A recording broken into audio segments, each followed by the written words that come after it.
Hi guys, it's Millbee here, and welcome back to Katawa Shoujo. That's right, you're getting this 2 days in a row. What?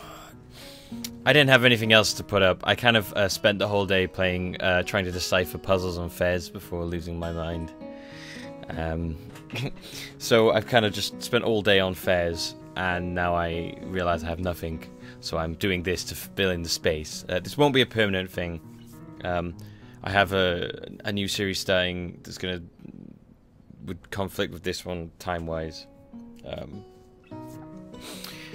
Starting up Tuesday, but that won't be too long. So I think once that's done, I'm gonna do like a trial week where I might upload one of these every day, just to see how it works, and you know, if it affects viewer numbers too much, if it goes down, then I'll probably just go back. Otherwise, we'll see. But anyway, let's carry on. This chapter is called Foot and Mouth. That's hilarious. I get it. It's just a foot, the mouth, you know. But I just think of the disease foot and mouth when they had to burn all the sheep and cows and stuff. Terrible. Just terrible. Just terrible. Terrible. Anyway. I'm distracted from my thoughts by the sight of Emmy tearing into her lunch as if it had insulted her ancestors. So yes, we were on the roof eating food with armless and legless. Haha, legless. It's funny. I just realised this. That's funny. It just occurred to me that, like, you know, yeah. You seem pretty hungry. Emmy looks up, mouth half full, and swallows before nodding. My morning runs always work up an appetite.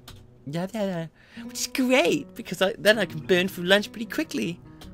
I think I might replace her voice with Misha's. Help me keep the girlish figure. My girlish figure. Good figure, I can tell you that. I've seen you in your hot pants. What would happen if you lose it? Would you become a man? I like that. Oh, my penis! My vagina is turning into a penis. No! I'm grabbing my balls. Like, no! Like they're like out of control.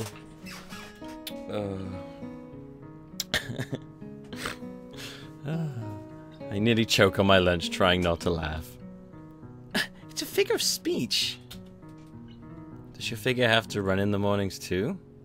I like Rin. Do you always talk like this? Talk like what? Like what? I think that answers my question. Never mind. So, I struggle to think of small talk and settle on the obvious question. Where's your legs, bruh? Where's your arms, bruh? What happened? Bear attack? Pfft. Bear attack much? Lame. That's so totally chaz. That's a video by Magic Hugs. It's so totally chaz. Lame. Super lame. Bear fight much?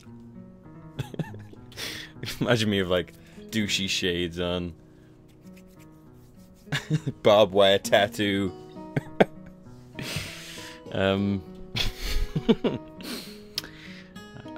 Hey, so how'd you two meet?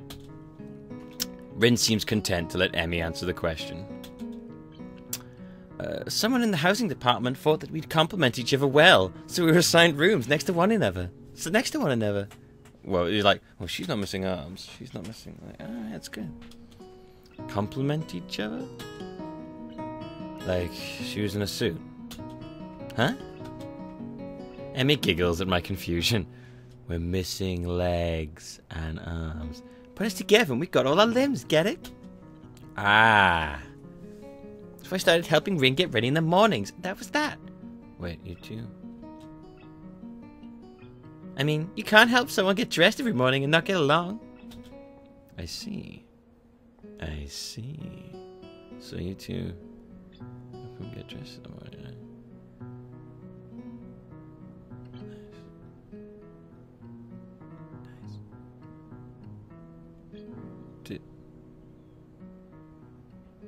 Do you ever touch boobs?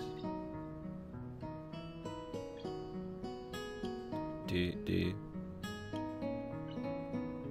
Sorry, what? I see. Rin chooses this moment to interject. I have trouble with shits. Right, that seems fairly obvious. Fairly obvious. Really? Kind of? This isn't helping, but at least Emmy seems to find the whole thing funny. That combined with the fact that if that creeped you out, that was what I was going for. Do you ever, you know, like people like they'll get like, do you ever,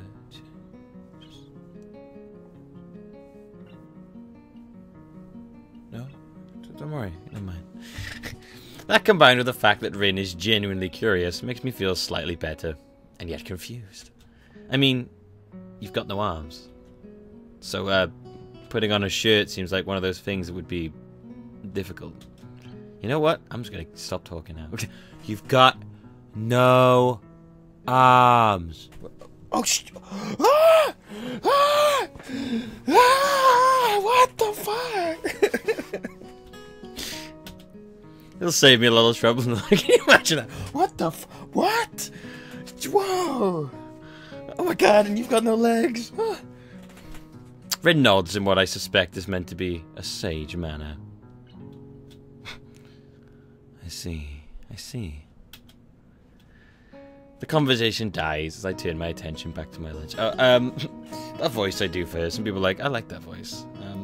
I like it too. It's pretty much like, okay. It's kind of how I sound when I'm really tired and I don't care. And someone's asking me stuff, I'm like, yeah. Okay then. Also, can I just say, it's really nice. It's really humbling to know so many people have tried this game because of watching me play it and like really enjoyed it. Like I see loads of comments, people like, "Oh my god, this game is so good! I got really into it and loved everything." And yeah, I can see why. I pretty much decided now that I'm gonna play this for as long as I can. Like, I think when I finish a line, I'm gonna go back and like skipping the dialogue that already happened. When new dialogue comes, I'll do that. But you know, yeah, I can see myself doing stuff like this. I can see myself going through this a few times. I enjoy it a lot, and you guys do as well, so there you go. Maybe it'll become more regular then. Anyway, yes, like I was saying, humbling, appreciate it, love to see comments like that, it's really nice. And it's free, so you know. It's really quite good. Emmy finishes her lunch first and makes a contented noise.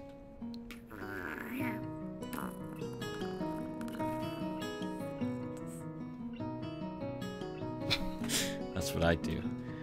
Ah, that was good. And she, said, bruises herself. I hate my body. She busies herself with cleaning up her lunch. God, you gotta learn it. You gotta learn your strength, man. You're like the Hulk. No, you're not. I'm thirsty. Oh, I almost forgot about that. Sorry. With a flourish.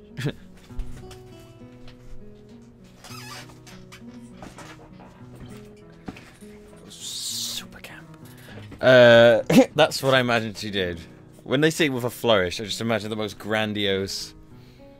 She reaches into her bag and removes a trio of juice boxes.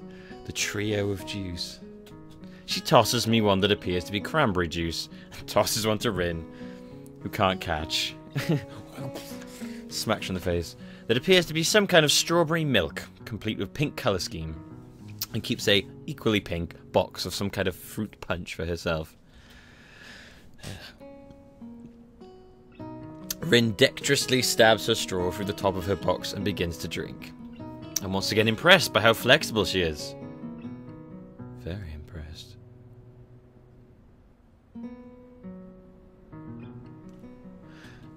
But this time, I keep my comment to myself.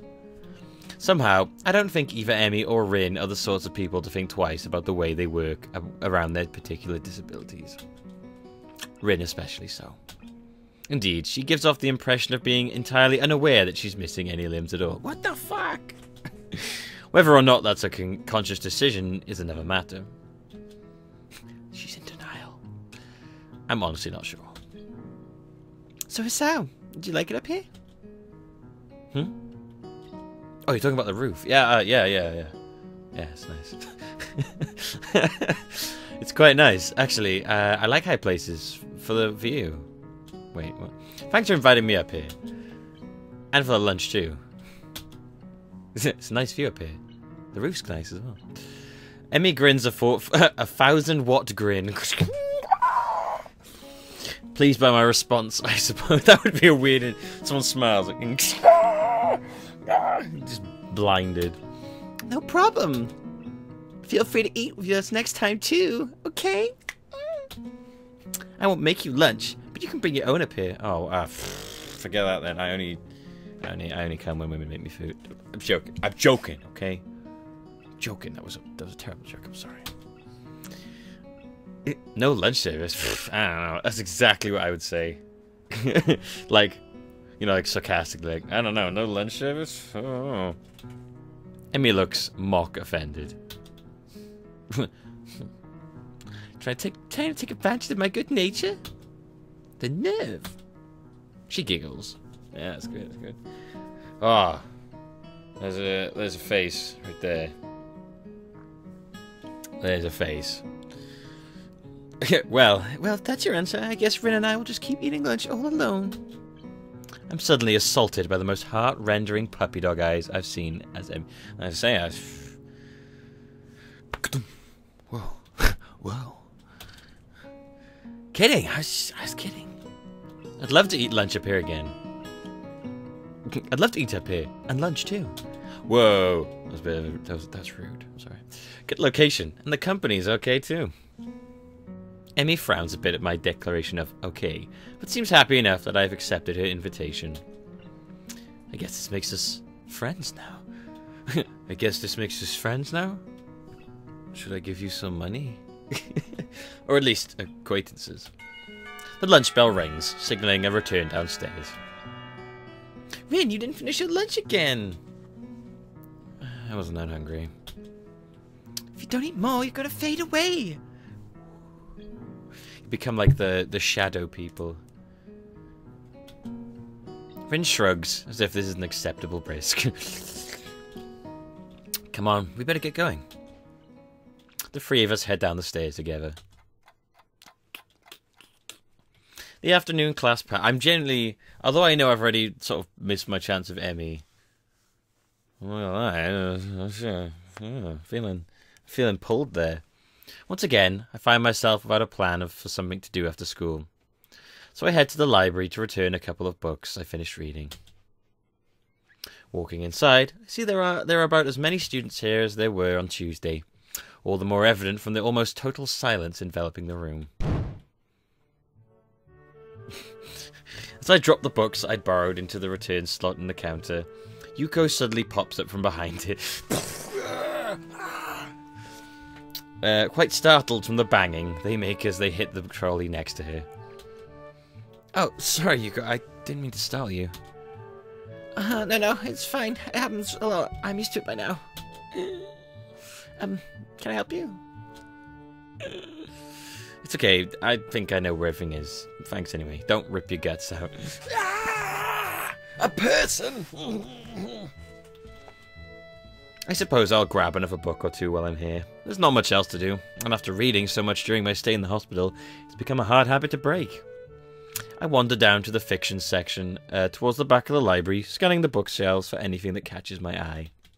As I do, I look over to the corner where Hanago had been the last time I was here, not really expecting anything to come of it. Surprisingly, though, she's there. There she is. It's my girl. That's my girl right there. She's there, absorbed completely in a fairly thick book. I decide against intruding on her like the last time, and get back to finding reading material.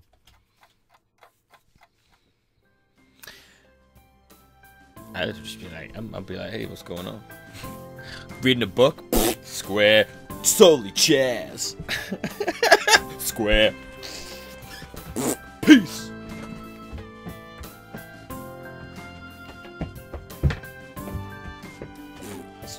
Square.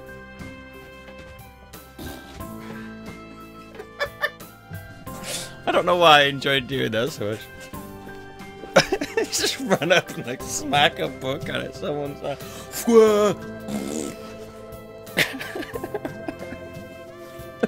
Nerd! Football, yeah! Get some! Oh dear. I wouldn't actually do that. After an indiscernible amount of time spent perusing the aisles, if I did that, the book would flip up and smack me in the face. I finally decide on a couple of books to get and slide them off the shelf. With a minimum of fuss, I quickly walk over to the counter, check out my books, and pop them into my bag as I walk out. Alright guys, gonna take a quick ad break here, and I will see you afterwards, okay? Alright guys, welcome back. I've had a good ad there. Hope you didn't see anything too weird. Anyway, by the time I leave the main building, sunset isn't too far away. A small trickle of students remain, but the majority have left, presumably to their homes and dorms.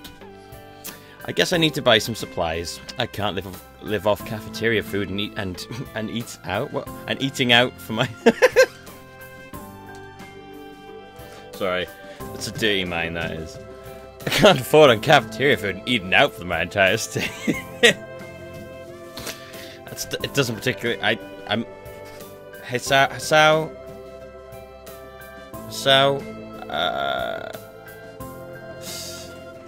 It's not going to keep you full.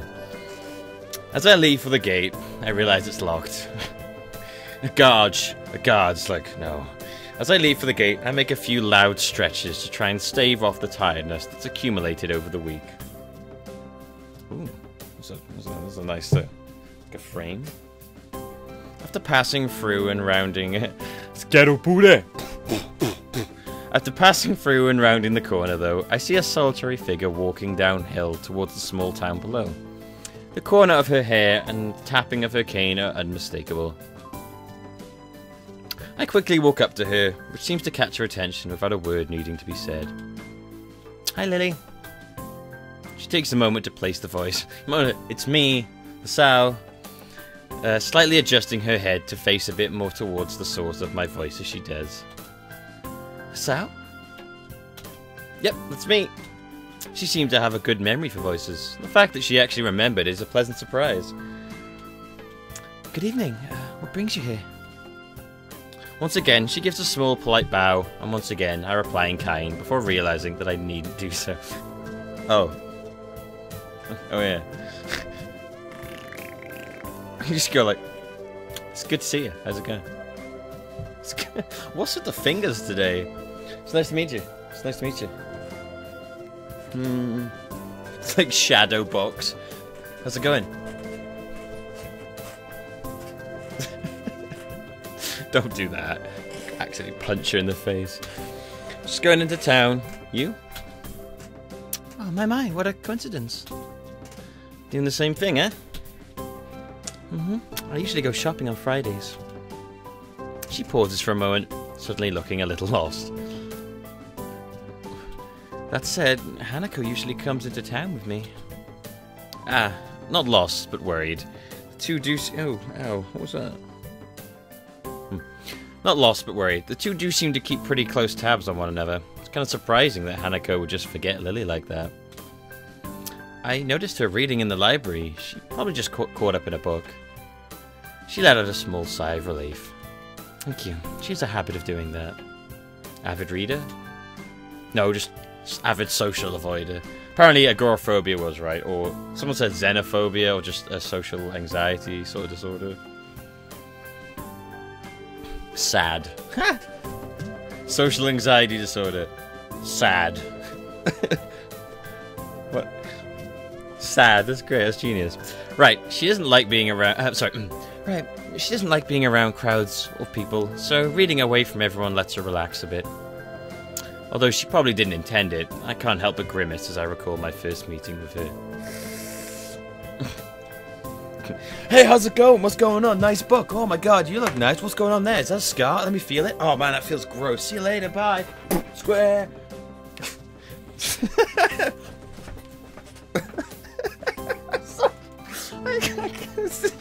How's it going? Oh, nice. That's gross. Ugh.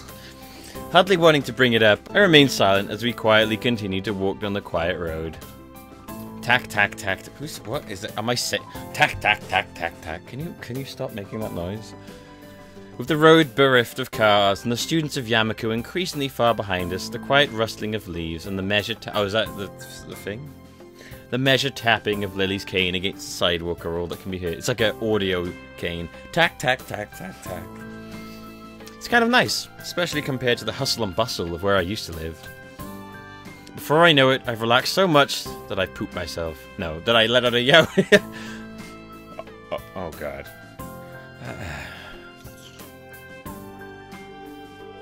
I gotta go, Lily. She could smell that, though. I can smell.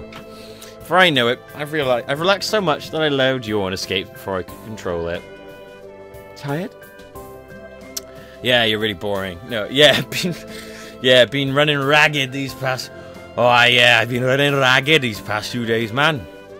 Absolutely knackered I am. I'm gonna go for a quick kip later. I tell you what, if you just carry on, I'll kip on the side of the road and I'll catch you when you come back up. That's an understatement, to be sure. Transferring to a different school would be bad enough, but nothing like this. Well, hopefully everything should settle down for you. The festival's got everyone in a spin right now, and you've been plopped right in the middle of things. For a moment, I hesitate, but given her apparent tolerance for frankness, I decide to give my full thoughts. I guess Yamaku's kind of different, though. I mean, the formalities surrounding everything, the isolation around it, not to mention the most obvious difference. He's obsessed with his disabilities. You know, like this. And it's kind of a whole different mindset. I suppose I'll get used to it. Get used to it though, in time.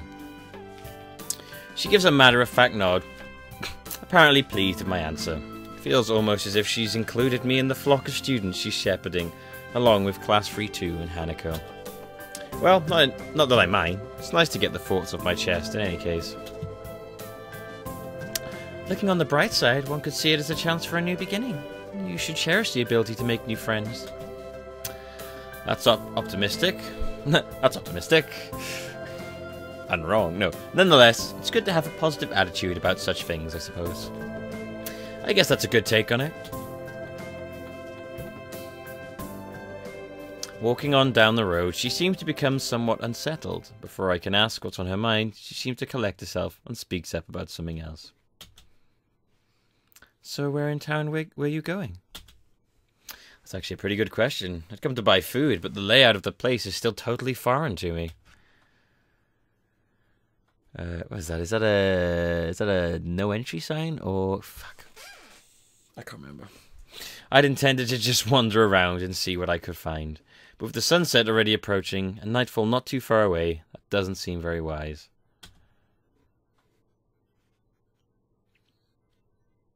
I'm going to have to ask for her directions again.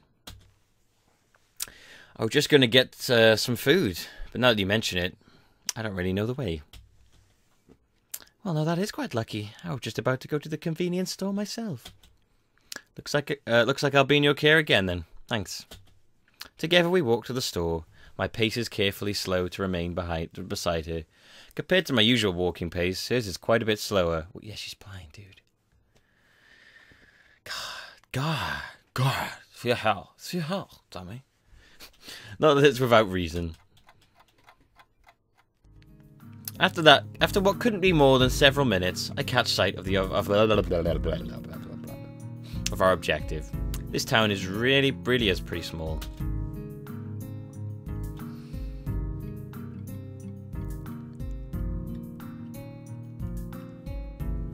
What does that say?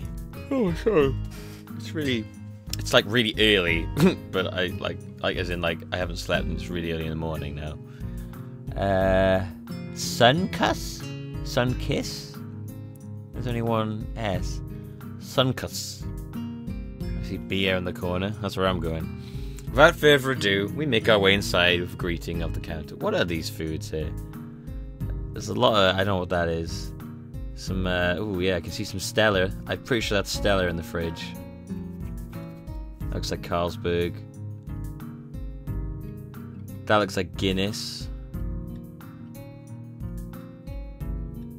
I can't make out the rest. Without further ado, we make our way inside with a greeting from the counter. What's the stuff on the side? Is that soy sauce? I don't know, maybe. Mind if I tag along with you? Usually Hanako would help me, seeing as she's not here. It takes a moment before I realise what she means. Oh yeah, she's blind. Considering she wouldn't be able to read any of the labels, shopping without any help would be a big pain for her. I'd like this. Okay. You want ketchup? Catsup.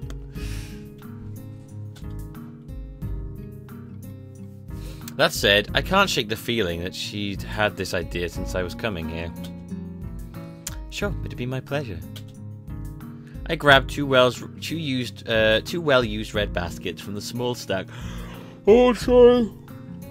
From the small stack beside the entrance, handing one to Liz. This is the last thing I'm recording before I go to bed. Maybe I might have to do. Oh no, I've got to do Dainty Tycoon as well. Okay. Oh God, she's just sunk through the floor. Oh. She's just like, how's it going?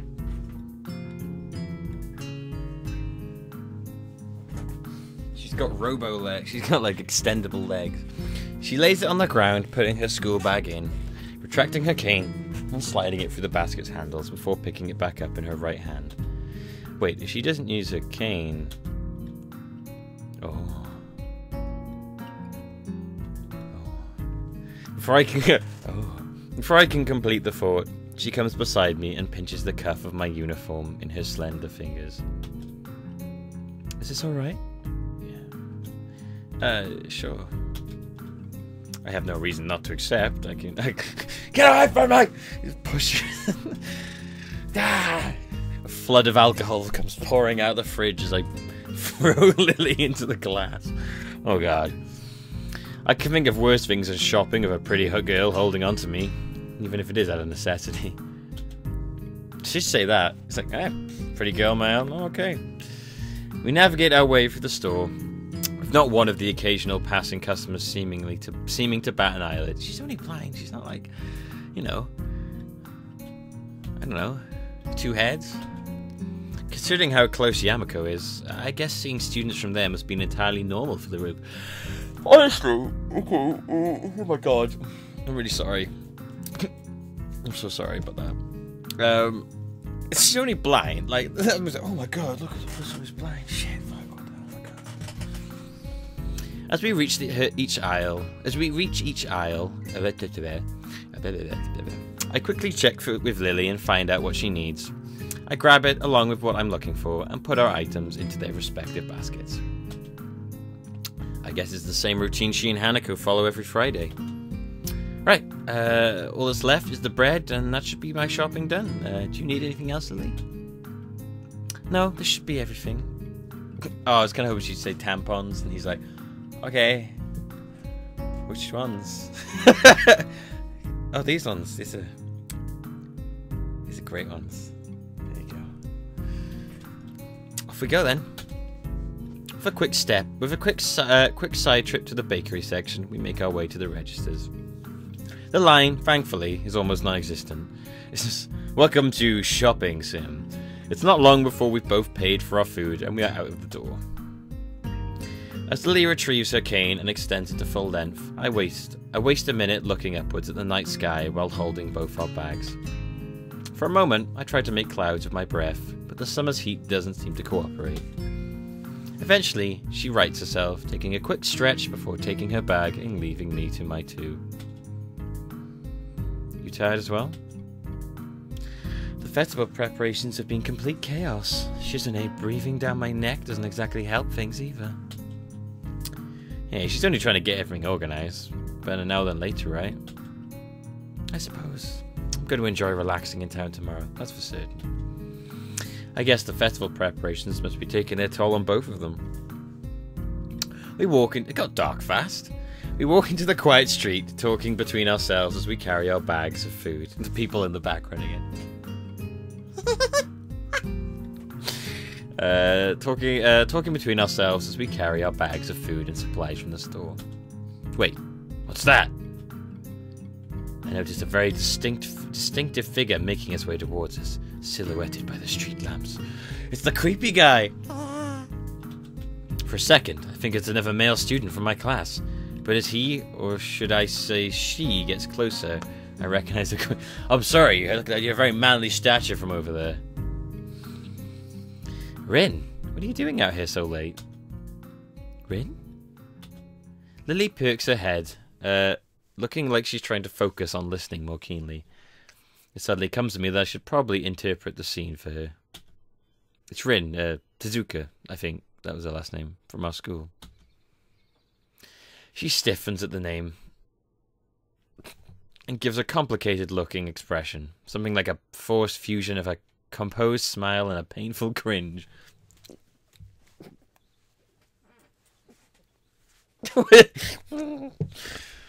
I understand. I guess Lily knows Rin too. Rin turns to look at us, looking terribly out of it. I'm not entirely sure if she recognizes either of us, or at least she doesn't acknowledge it if she does. She looks like a zombie, or a statue. Statue of a zombie. She looks like a zombie, or a statue. Statue of a zombie. Why would you have a statue of a zombie? Man, you know what? I love zombies. I'm gonna make a statue to zombies. But slowly, some symptoms of understanding seem to light in her dark eyes. This is something she must react to. Rin blinks once, very thoroughly. Hello. Hello. There's an awkward pause, everyone waiting for someone else to say something. What are you doing here this late? I was wondering about that myself too, just now. Sleepwalk? Some people asked that just before. I assume they were wondering the same. I don't know. I didn't know either. I asked. That's why I'm wondering. What? What? So that was pretty much it. It's a murder mystery without a murder. They were going that way. She turns facing to her right in order to demonstrate the direction that other people went to, as if that was important. Then rotates back like a mechanical puppet in one of those overly complicated clockworks. For a person who gives an impression of being the quiet type, Rin really does use a lot of words to say things that don't need a lot to be said. Unsure if she's finished, I say nothing. Neither does Lily, who seems equally robbed of words for the time being. I think that both of us are in fact just scared that any response might provoke her to continue. Our stupefied lack of reaction doesn't faze Rin at all. She keeps looking at us expectantly, a calm hint of expression on her blank face. She seems to be that kind of person, always so relaxed. As if bull elephant grade sedatives were flowing in her veins in place of blood. Damn! That would be some serious shit. Do you have amnesia? I don't recall you having anything of the sort, though. No, I don't think that it's that. The other passers-by were probably just worried, though. You do look really lost, the way you're standing in the middle of the street. Oh, I see. Maybe I should have just taken some other kind of pose in that case. I ponder for a while whether I should chase this angle further or give up for the sake of my sanity. I decide on the latter. It seems that most of the time it's better to not read too deeply into what Rin is babbling about. Talking with Rin is like playing chess with a supercomputer who does seemingly completely random moves as if to mock everything you know about chess. It's like that, except with human interaction. And even if I win, it feels like losing. Damn, it's just like Kenji said, even when I win, I lose. Is this the power of the girls of Yamaku? Oh my god, he's getting sucked into the conspiracy. I push the thought aside as too dangerous to consider further. It's probably just Kenji's anti-female propaganda getting to me during a moment of weakness. Yeah, maybe taking another pose might have worked. So, anyway, you've no idea what you're doing here? She frowns, looking extremely displeased at either my question, its consequences, or the answer she's about to give. I do have some idea. I can't really tell what kind of idea. Sounds like progress, at least. Lily sounds as if she spotted an opening for some kind of discernibly normal conversation. I can't say I share her optimism. Yeah, there is some, definitely. The rest will come later. I'm sure of it. I always have reasons. The ensuing silence kills Lily's hopes all too visibly. That didn't last long. Rin's, as far as I can tell, unbased. Assurances aside, what should be done? We could just leave her to her own devices, whatever those are, but it's late, and I don't think we'll be getting any thanks if Rin is found standing here in the middle of the night. Which she probably will, unless she manages to remember what she was doing here in the first place. As for me, trying to guess what might have been going on in her mind when she decided to embark on this adventure, the chances seem to be on par with winning the lottery. Several times in a row. Lily is oddly quiet too. I'd appreciate some support from the sidelines here, especially if she's more familiar with Rin than I am. But it can't be helped. It seems her familiarity with Rin is exactly what she's staying exactly why she's staying subdued. So, I assume you were going somewhere, not coming back to the school. Any idea where? Her eyes widen in shock as she jolts back into a somewhat artificial way, making it seem like an act rehearsed for situations like this. But we won't know until next time, because that is all from us, guys. Thank you for watching. I have been Millbee, this has been Katawa Shoujo, and I will see you next time. Goodbye.